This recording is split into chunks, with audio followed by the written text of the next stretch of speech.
Good morning po sa inyo lahat mga kapuso. Time check muna tayo. It is 6:57 a.m.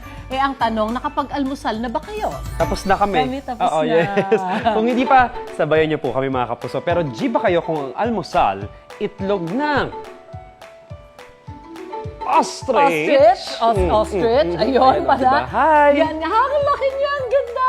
Yan nga ihahain sa atin ni Chef JR ngayong umaga. Chef, ang tanong, ilang itlog ba ng manok ang katumbas ng isang ostrich egg? Yes, I wonder. Malunggay Mataas ba yan sa yan? protein. Oo. Yan ang kinakain ng mga yan eh. Hi, Ate Suzy! Mukhang malunggay. Morning! Brother Kaloy! Good morning. Oh, ito, lakas ng kain. Pero sa tanong ninyo, Ate Suzy, isang itlog po ng ostrich, katumbas niyan sa normal na itlog, ay 24 to 30 pieces. Ganun talaga. So, umaabot ng isang tray.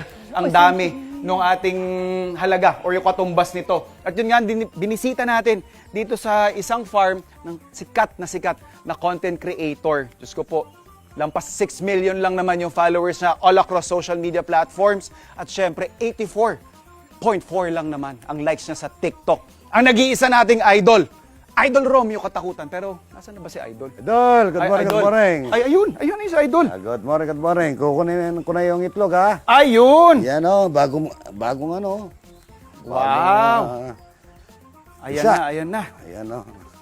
Ito, akin na yan, sir. Hawakan ko. At Okay. talaga namang, kita nyo naman si Sir Romeo, ha? Ganyan ka hands-on yan sa kanyang farm. Talaga namang, farm life is niyapos niya na, sir, ha? Talagang, Oo, ano yan, spoiled tayo sa mga alaga natin, mga idol, eh. Lalong-lalo na po sa ostrich, ano? Oo, ostrich lahat, spoiled tayo. Kumpara po ba dun sa mga iba ninyong inaalagaan dito? Alam natin, may manok ka dyan, may bibi ka dyan, may pato ka dyan. Ano po yung pagkakaiba ng unang-una diet or yung may special po bang maintenance sa kailangan sa pag-alaga ng ostrich?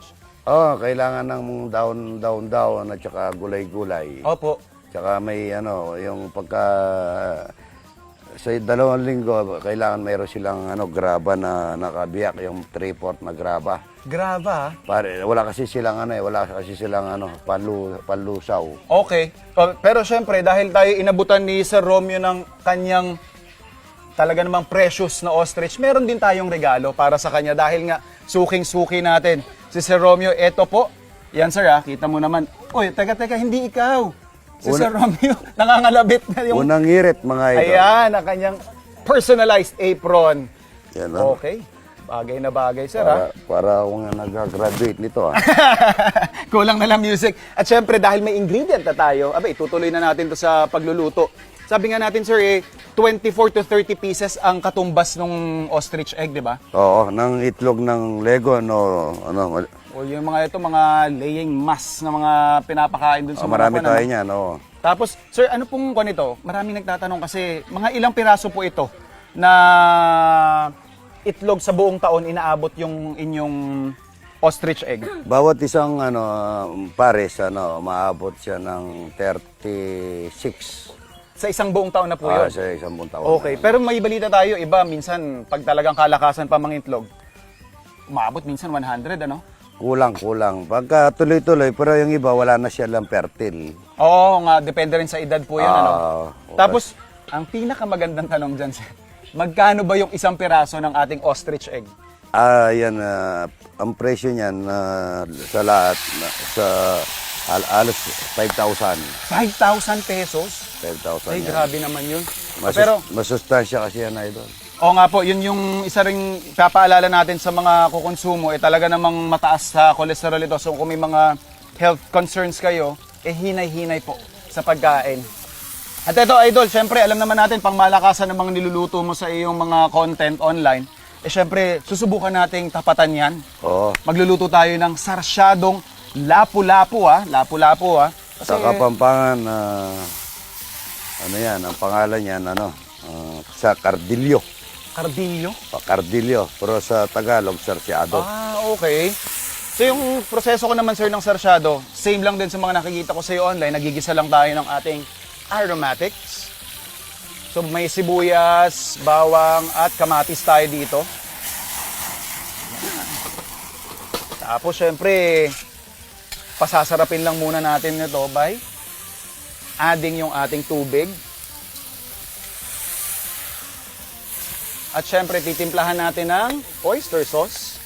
Pero ito na, yung ating main ingredient, ika nga, kasi hindi lang po basta-basta itong ating ostrich egg eh. Sir, may special po bang pamamaraan ng pag-crack nito? Ang pagkano nito kasi baka yung shell mapunta doon sa linuluto. Opo. Dapat dahan-dahan, buo na ginaganon. Okay. Binibiyak lahat. Paano po sir? Pakita nyo nga po sa amin kasi ako hindi ako expert kayo. Kita natin. Lagay po natin muna dito yan sir. Dito naman Opo. sige. Ayun oh. Kita natin yung difference pa lang habang kinakrak ni Sir Romeo. Makapal yung shell ano? Makapal yan. Kaya medyo ano. Ayan oh. Teka lang sir, kuha lang tayo ng isa. Ayan oh, mga kapuso, kung makikita nyo po yung shell ng ating ostrich egg, talagang makapal. Kulang siya sa 1/4. Grabe, ang laki. Oh, nakadalawang kamay talaga yung gamit mo sir ha. Oo. Ayan na. Oh my God. Wow. Wow. Ayun. Wow! O, ayan Laki, mga kapuso. First on unang hirit ito. Ibibit na natin, sir, ha? Hindi po ba natin ito titimplahan, sir? O Lagyan lang ng konting asin tsaka paminta konting asin daw? para maglasa na yung kanyang... Para hindi naman bland yung ating itlog. Oo. Ayan po, mga kapuso. Ganyan kasimple. Pero talaga naman, nakakatuwa. First time ko rin, sir, na mag-crack at makita kung paano ginagawa. Although nakapagluto na ako ng ostrich egg in the past. Pero yung ganong proseso, first para sa akin, ang dami oh. Oo, marami na ito. Grabe. Lagay na po natin ang ating... Paikot mo, idol. Paikot ng Yan. bagsak. Oo, bagsak. Okay. Para fish-fry ang dating. Okay. So yan, makita nyo mga kapuso kahit tayo kusinero na, syempre maganda pa rin nakakakuha tayo ng mga tips dun sa talaga namang expert nung ating main ingredient. Kasi hindi naman natin naluluto to araw-araw, pero pag nakikita natin sa feeds mo, idol, mga madalas ka rin nagluluto nito eh. Kahit na wag na ka na maglagay ng patis niyan, kung mayroon tayong itlog na mahalat na ihalo dyan Ayan sa pa. salsyado, ito na yung pinaka pampahalat niya. Tsaka yan, magandang tip yan Kasi syempre yung itlog na maalat dito ni Sir Romeo, dito rin nila mismo yan hinarvest, prinoseso. Matagal lang linuluto yung itlog na yan, idol. Hindi Ito kamukha ng itlog ng ordinaryong itlog. Ano po ang pinaka-tip nyo dito, sir? Matagal linuluto yan, puro halo ng halo. Kailangan po ganito yung tama yung ginagawa ko. Kasi pagka dudikit sa kawali yan. Oo nga po, ito para hindi rin masunog. Syempre, ayaw naman natin. Ang mahal ng ostrich Kagaya egg niyan, natin. hindi pa luto niyan. So, hindi ito pwedeng ng malasado, sir? Pwede rin na pagka malasado, malinamnam naman nun eh.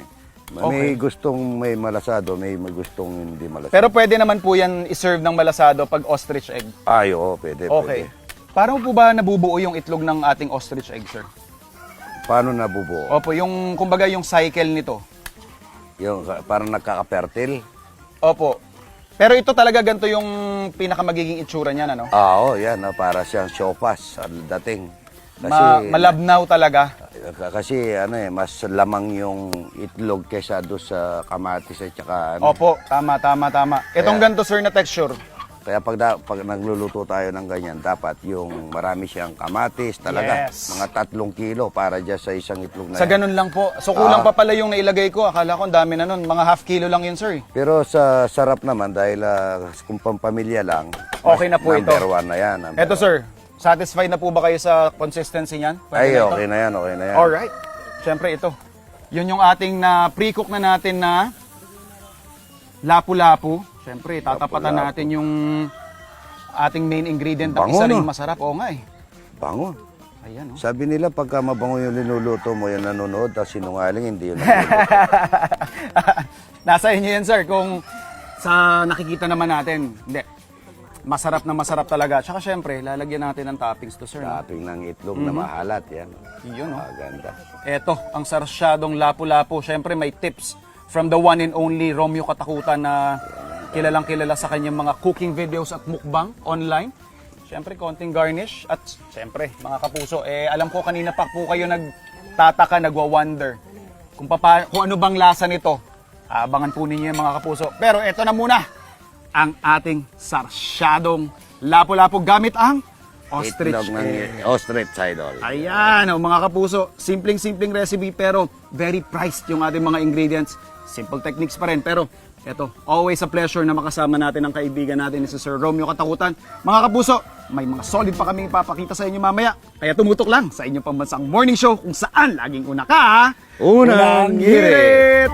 A blessed morning sa inyo dyan sa studio. Good morning, good morning. Sir Good Romeo. morning, ang sabi ni Idol. Yan, oh. Eto na nga po, curious sila sa studio Sir Romeo Kung ano daw po yung lasa, kanina ko pa nilalantakan. Ay, na masarap yan. Malinamnam yan. Tikman natin.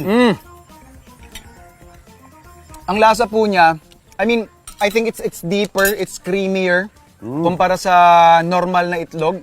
Pwede ba natin, sir, na ikumpara na halos kasing lasa na kunyari pag kumain sila ng itlog ng itik? Ay, hindi, malayo. No? Iba lasa niya, iba yung linamnam niya. Yun yung hinahanap kong term, linamnam na, kumbaga yung bumabalot sa dila mo na itlog, kung siya mas parang mamantika, yung parang ganun yung kanya, yung feel niya, rich. Unang buga mo lang, Idol, na unang buga pa lang sa bibig mo, talaga ramdam mo na yung lasa. Kaya nga there's definitely a huge difference kumpara dun sa normal na itlog. In fact, kahit nga dun sa, I think kasi yung normal na mga kapuso natin, ang pinaka-funky na, yung pinaka-kakaiba ng itlog na natitikman natin is itlog ng itik. Itlog naman. Mas iba siya. Iba. Na malinamnam. Hindi siya malansa. If Hindi. anyone is wondering, hindi siya Hindi man malansa. natin linagyan ng luya yan, ha? Totoo po. Tapos hindi naman natin nilagyan niya ng any other fat kagaya ng butter. Kumbaga, rektang gisa lang ito, pero nangingibabaw talaga yung linamnam na meron dun sa ating, at saka richness Kahit na meron. kahit na hindi mo nasamaan ng lapu-lapo, Actually, oo nga no? Puro-puro mo lang. Siya na mismo, ulam na Mm. At saka dun sa mga health conscious, of course, sinasabi natin, ingat po dahil sa cholesterol, pero mataas po ang ostrich egg sa vitamin A, vitamin E, at saka thiamine. Masustansya yan. Masustansya siya, pero yun nga po, hindi siya yung pwedeng kainin natin araw-araw. Unang-una, May sa alaga. cholesterol, saka Hindi, may alaga. 5,000 ang isa. So talagang, it is an honor. It is a very nice treat for an Sarap niya, no? food explorer like myself na makatikim ng gantong klase ng itlog. Oh, grabe to. Grabe. Mukhang nag-aantay na yung sinangag natin doon Sir Masarap Romeo. yan, kahit na ano mong kanin dito, shirataki o iba-ibang kanin, Depende na, red bahala na rice, sila doon. bahala na. Pero kahit na tinapay lang, Idol, pwede Actually, mo sabayan. Or dun sa ayaw mag-carbs, ito. Yan. Ano to, Ito, magandang may- mabigat na meal na to for the entire day. Kasamang itlog ng buro, yan. Isa pa nating tikim, Idol. Yun. Ayun. Mga? Ang signature na tunog na binibigay ni Idol kapag nasasarapan siya sa kinakain. At eto naman, talaga namang solid na farm life adventure ang hatid ng ating Idol, Romeo Katakutan, mga kapuso. Number Siyempre, one. Number one. Sa mga susunod pa nating bibisitahin at titikman, laging tumutok sa inyong pambansang morning show kung saan laging una ka, unang hirit!